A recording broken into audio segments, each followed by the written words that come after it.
Hello everyone, this is Ayushi and I am back with Psychology Lecture Series for Class 11. आज हम chapter 8 शुरू करेंगे जिसका नाम है थिंकिंग। थिंकिंग का मतलब होता है सोचना। तो इस चैप्टर में हम ये जानेंगे कि एक इंसान कैसे सोचता है, उसकी सोचने की प्रतिक्रियाएं क्या होती हैं और वो अपनी सोच के द्वारा प्रॉब्लम्स को कैसे सॉल्व करता है। इसके फर्स्ट पार्ट में हम पढ़ेंगे कि थिंकिंग यानी सोचना क्या होता है और प्रॉब्लम सॉल्विंग यानी प्रॉब्लम्स को कैसे सॉल्व कर सकते हैं। पहला है थिंकिंग। थिंकिंग जो होता है वो base of all cognitive activities होता है, यानी कि हमारी मानसिक जितनी भी प्रतिक्रियाएं होती हैं उसका पहला बेस होता है थिंकिंग यानी सोचना। सबसे पहले कोई भी कार्य या कोई भी मानसिक प्रतिक्रिया होने से पहले हम चीजों को सोचते हैं और ये केवल इंसानों द्वारा किया जाता है। इसमें हम अपने वातावरण से कोई भी जानकारी जो लेते हैं उसको अपने हिसाब से समझते हैं, मैनिपुलेट करते हैं और उसके बारे में सोच विचार करते हैं। थिंकिंग जो है ये एक हायर मेंटल प्रोसेस होता है जिसके द्वारा हम जानकारी को बदलते हैं, जानकारी को समझते हैं और जानकारी के बारे में सोचते हैं। ये कई तरीके से होता है जैसे reasoning, imagining, problem solving, judging and decision making. इन सारे कॉन्सेप्ट्स के बारे में हम डिटेल में पढ़ेंगे आने वाले लेक्चर्स में। Thinking is mostly organised and goal directed, यानी हम जो भी चीजों को सोचते हैं वो ऑर्गेनाइज्ड होती है, यानी कि उसमें एक ऑर्गेनाइजेशन होता है। किसी भी वस्तु के बारे में जब हम सोच रहे होते हैं तो वो एक ऑर्गेनाइजेशन होता है। फॉर एग्जाम्पल, अगर हम किसी फ्रूट के बारे में सोच रहे हैं जैसे एप्पल, तो उसके बारे में हम पहले देखेंगे इसका कलर क्या है, ये कैसा टेस्ट करता है, इसके फायदे कैसे होते हैं, इसके क्या नुकसान होते हैं, ये कब खाना चाहिए, कब नहीं खाना चाहिए। तो ये सारे जो सोच विचार होते हैं ये एक ऑर्गेनाइजेशन को फॉलो करते हैं। थिंकिंग जो होती है गोल डायरेक्टेड होती है, यानी किसी न किसी मकसद के लिए ही हम अपने सोच को आगे बढ़ाते हैं। लोग जो होते हैं वो अक्सर कर सोच विचार करने के दौरान अपने दिमाग में इमेजेस फॉर्म करते हैं, किसी भी चीज का चित्र फॉर्म करते हैं। वो अपने दिमाग में किसी वस्तु का चित्र सोचते हैं। फॉर एग्जाम्पल, अगर आपको अभी बोला जाए कि एक पेड़ है जिसके ऊपर एक बिल्ली बैठी है और वो रो रही है, तो आपके दिमाग में एक मेंटल इमेज, एक चित्र फॉर्म होगी एक पेड़ की जिसके ऊपर एक बिल्ली बैठ के रो रही है। तो ये अचानक से आपके दिमाग में ये इमेज, ये चित्र फॉर्म हो जाता है, इसको हम कहते हैं मेंटल इमेजेस। इमेजेस जो होते हैं वो हर चीज का मेंटल रिप्रेजेंटेशन होते हैं, यानी कि हम किसी भी वस्तु या किसी भी परिस्थिति के बारे में जब अपने दिमाग में कोई विजुअलाइजेशन बनाते हैं तो वो होता है इमेज। जब भी हम किसी वस्तु को देखते हैं तो हम उस वस्तु के कैरेक्टरिस्टिक्स को देखते हैं, यानी कि उस वस्तु में क्या-क्या चीजें पाई जाती हैं। फिर उसमें उसको हम ऐसी चीजों से मैच करते हैं जो हम ऑलरेडी जानते हैं।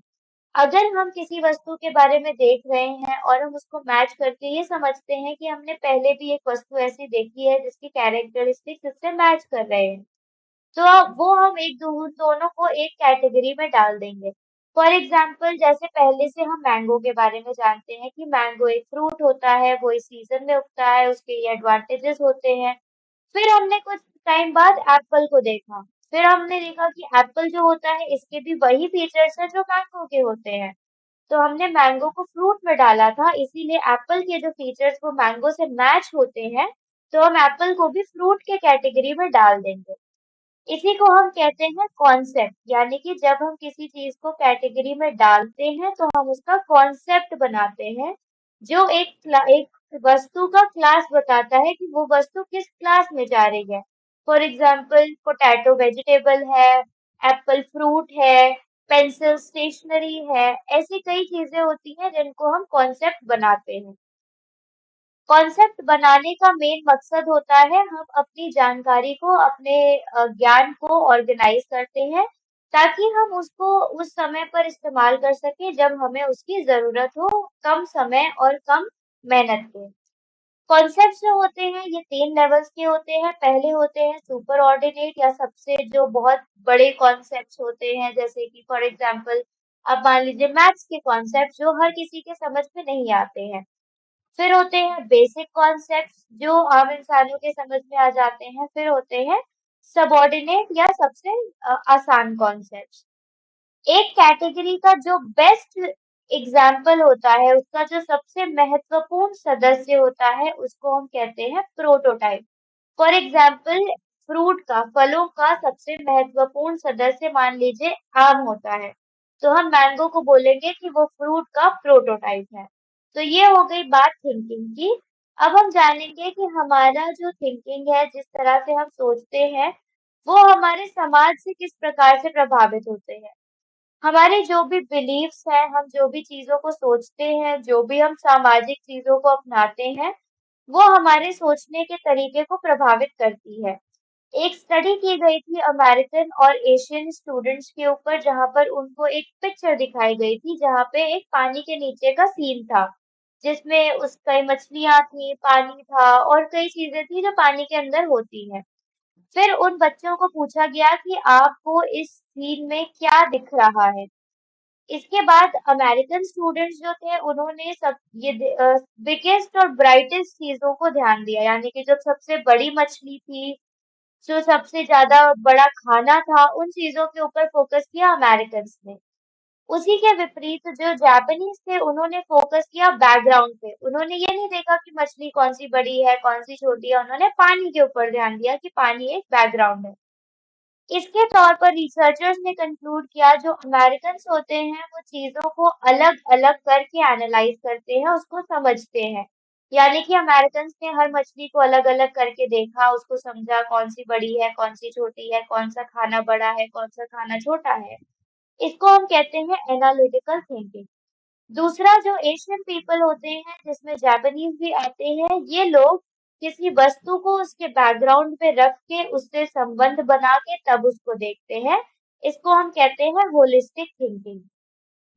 तो ये हो गया कल्चर का प्रभाव हमारे सोचने के नजरिए पे। नेक्स्ट है प्रॉब्लम सॉल्विंग, यानी कि हम अपनी प्रॉब्लम्स को कैसे सॉल्व करते हैं। हम जब भी किसी कठिनाई को फेस करते हैं, तो वो हमारे जीवन में मुश्किलें लाती हैं, इसीलिए उसको सॉल्व करना बहुत जरूरी होता है, ताकि वो प्रॉब्लम्स आगे और बड़ी ना हो जाए। तो प्रॉब्लम्स को सॉल्व करने में जो सोच इन्वॉल्व होती है, वो गोल डायरेक्टेड होती है, यानी कि उसका एक मकसद होता है। उसका मकसद क्या होता है? उसका मकसद होता है कि प्रॉब्लम को सॉल्व करना। प्रॉब्लम सॉल्व करने के दौरान दो स्टेजेस होते हैं। पहला होता है इनिशियल स्टेज, यानी शुरुआती दौर, जो एक प्रॉब्लम होती है। और दूसरा होता है एंड स्टेट, यानी कि अंत का जो स्टेट होता है, उसको कहते हैं गोल, यानी कि हम अपने मकसद तक पहुंच गए हैं। अब किसी भी प्रॉब्लम को सॉल्व करने के लिए क्या क्या स्टेप्स होते हैं, वो यहाँ पे दिए गए हैं। 7 स्टेप्स होते हैं। पहला है आइडेंटिफाई द प्रॉब्लम, यानी कि हम पहले देखते हैं कि प्रॉब्लम आखिर है क्या, हमें किस चीज को सॉल्व करना है। फिर है रिप्रेजेंट द प्रॉब्लम, यानी कि प्रॉब्लम के क्या क्या फीचर्स हैं, प्रॉब्लम्स में क्या क्या चीजें आती है, प्रॉब्लम को किस प्रकार से हमें देखना है। थर्ड है प्लान द सोल्यूशन, यानी कि प्रॉब्लम को सॉल्व करने के लिए उसके जो भी सोल्यूशंस हैं, उनको प्लान करते हैं। फिर है इवैल्यूएट ऑल सॉल्यूशंस, यानी कि एक प्रॉब्लम के जितने भी पॉसिबल सॉल्यूशंस हो सकते हैं, उन सबको देखेंगे, उनको समझेंगे, और वो किस तरह से किस तरह से प्रॉब्लम को सॉल्व करने के लिए इस्तेमाल किए जा सकते हैं, वो देखेंगे। फिर है सेलेक्ट वन सोल्यूशन, यानी कि हमने जितने भी सोल्यूशन देखे, उसमें से हम एक सोल्यूशन चूज करेंगे और उसको एग्जीक्यूट करेंगे, उसके द्वारा अपनी प्रॉब्लम को सॉल्व करेंगे। फिर इवैल्यूएट द आउटकम, यानी कि जब प्रॉब्लम सॉल्व हो गई है, तो उसका क्या आउटकम है, उसका क्या कॉन्सिक्वेंस है, उस पर ध्यान देंगे। फिर है rethink and redefine problems and solutions, यानी जब प्रॉब्लम सॉल्व हो गई है, तो हम उसके बारे में दोबारा सोचेंगे कि हमने किस प्रकार से प्रॉब्लम देखी, किस प्रकार से उसको सॉल्व किया। अब इसका एक एग्जाम्पल के तौर पे आप देख लीजिए कि फॉर एग्जाम्पल प्रॉब्लम है कि आपके स्कूल में एनुअल डे फंक्शन है, और उसमें आपको चीजों को ऑर्गेनाइज करना है। इसमें आप आइडेंटिफाई करोगे कि आपके स्कूल में एनुअल डे फंक्शन है, रिप्रेजेंट करोगे कि आपको चीजों को ऑर्गेनाइज करना है, इवेंट्स को ऑर्गेनाइज करना है। थर्ड है प्लान द सोल्यूशन, यानी कि आप स्टेज कैसे सेट करोगे, आप स्टेज को किस प्रकार से क्या क्या चीजें डेकोरेट करोगे, सबकी कॉस्ट्यूम्स कैसी होंगी, कौन कौन से डांसेस होंगे, ये सारे सोल्यूशंस है। इवेलुएट ऑल सॉल्यूशंस यानी कि आप हर प्रकार की सॉल्यूशंस को देखोगे कि क्या क्या कर सकते हो आप स्टेज को और बेहतर बनाने के लिए। फिर आप एक सॉल्यूशन अपनाओगे यानी कि आप स्टेज को एक थीम दे दोगे, उस थीम पे आप उस स्टेज को डेकोरेट कर दोगे। फिर आउटकम यानी कि एनुअल डे होने के बाद लोगों ने आपके स्टेज डेकोरेशन को किस प्रकार से सराहा है या किस प्रकार से उसको गलत ठहराया है। फिर रीथिंक रीथिंक एंड रीडिफाइन यानी कि आपने जिस तरह से अपनी प्रॉब्लम सॉल्व की है वो कैसे की है और आने वाली परिस्थिति में अगर ऐसी कोई प्रॉब्लम आती है तो आप उसको किस प्रकार से सॉल्व कर सकते हो। नेक्स्ट है ऑब्स्टेकल्स और प्रॉब्लम सॉल्विंग यानी प्रॉब्लम को सॉल्व करने के दौरान आपको किस किस चीजों से दिक्कत हो सकती है, आपको क्या क्या चीजें अड़चने लाती हैं अपनी प्रॉब्लम को सॉल्व करने में। पहला होता है mental set. Mental set is a tendency of a person to solve problems by following already tried mental operations. Mental set का मतलब होता है कि हम चीजों को उसी तरह से सॉल्व करते हैं जिसके द्वारा हमने पहले किसी प्रॉब्लम को सॉल्व किया हो। पहले की प्रॉब्लम को सॉल्व करने के दौरान हमें जो सक्सेस मिली है उसी को हम हर प्रॉब्लम में इस्तेमाल कर रहे हैं। हम किसी भी प्रॉब्लम को अलग नजरिए से नहीं देख पा रहे हैं और हर चीज जो हमने पहले से सॉल्व की है, जो पहले सॉल्यूशन अपनाया है, वही सॉल्यूशन हम हर प्रॉब्लम में अपना रहे हैं। कभी कभी फंक्शनल फिक्सेडनेस भी हो जाती है जिसमें हम किसी भी प्रॉब्लम को सॉल्व नहीं कर पाते हैं क्योंकि हम उस प्रॉब्लम के यूजुअल फंक्शन को देख रहे हैं, हम उसमें कोई नया चीज नहीं देखने की कोशिश कर रहे हैं, हम उसका कोई नया सोल्यूशन नहीं निकाल पा रहे हैं। फिर है लैक ऑफ मोटिवेशन यानी कि अगर आपको प्रेरणा नहीं मिलती है किसी प्रॉब्लम को सॉल्व करने के लिए तो आप मोटिवेटेड नहीं रहोगे कि उस प्रॉब्लम को सॉल्व करने के लिए। कभी कभी लोग जो होते हैं वो उनके अंदर प्रेरणा कम होती है, उनके अंदर इच्छा कम होती है, तो वो प्रॉब्लम को पहले ही स्टेज में छोड़ के चले जाते हैं और उसको सॉल्व करने की कोशिश ही नहीं करते हैं। इसीलिए किसी भी प्रॉब्लम को सॉल्व करने के लिए आपको ज़रूरत है धैर्य की और अपनी मेहनत की जिसके द्वारा आप किसी भी प्रॉब्लम को सॉल्व कर सको। किसी भी प्रॉब्लम को सॉल्व करने के लिए आपको हर प्रकार के सॉल्यूशन को देखना पड़ेगा, उसमें से कौन-सा बेस्ट है वो चूज़ करना पड़ेगा, उस सॉल्यूशन का क्या कॉन्सिक्वेंस हो सकता है वो देखना पड़ेगा। इन सारी चीज़ों में मेहनत लगती है, समय लगता है, पेशेंस लगता है। इसीलिए किसी भी प्रॉब्लम को सॉल्व करना नामुमकिन नहीं है। हर प्रॉब्लम सॉल्व हो सकती है और आपको सॉल्व करने के लिए धैर्य और अपनी मेहनत उसको देते रहना है। इस टॉपिक से रिलेटेड अगर आपको कोई भी डाउट्स या क्वेरीज है तो आप अपने क्वेश्चंस कमेंट सेक्शन में पूछ सकते हैं। साइकोलॉजी से रिलेटेड ऐसी ही एजुकेशनल वीडियोस के लिए गुरुकुल चैनल को सब्सक्राइब करना ना भूलें।